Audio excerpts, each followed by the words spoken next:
Secret de Polichinelle, la loi légalisant l'avortement a été adoptée au Bénin par le Parlement dans la nuit du mercredi 20 au jeudi 21 octobre 2021. Que ça soit avant ou après le vote, le projet a été et continue d'être objet de controverses.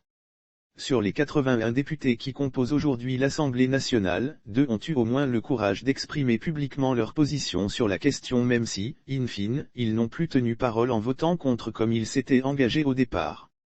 Jusque-là, et en dépit des récriminations à son endroit, l'Église catholique n'a pas démordu. Des prêtres, même singulièrement, continuent de donner de la voix en désapprouvant la loi votée tout en formulant des propositions sur ce que le gouvernement qui a initié le projet aurait dû faire. Dans la même veine que le président du Parlement, Louis Lavonu et son collègue député Aké Natondé, l'Église catholique s'est prononcée en invitant, dans un communiqué, les représentants du peuple à rejeter purement et simplement le projet de loi. Des considérations d'ordre culturel, sociologique, religieux en sont les mobiles.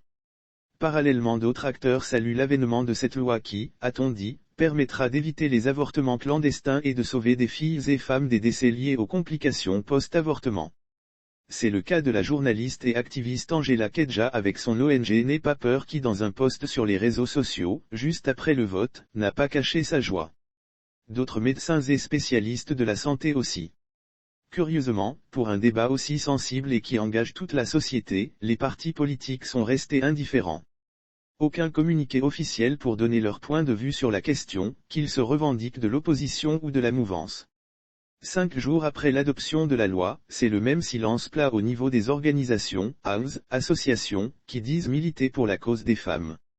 Ce qui contraste d'ailleurs avec l'attitude de certaines d'entre elles quand le gouvernement a opéré des réformes à l'Institut national de la femme, INF. Que d'éloges à l'endroit du chef de l'État dans un passé très récent. Où sont donc passées les dites féministes du pays ?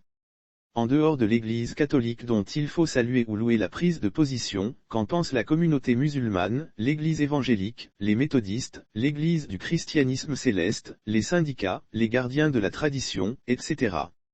Est-ce par peur ou crainte de représailles qu'on s'est mué dans ce silence ou c'est l'hypocrisie face au sujet qui a pris le dessus ?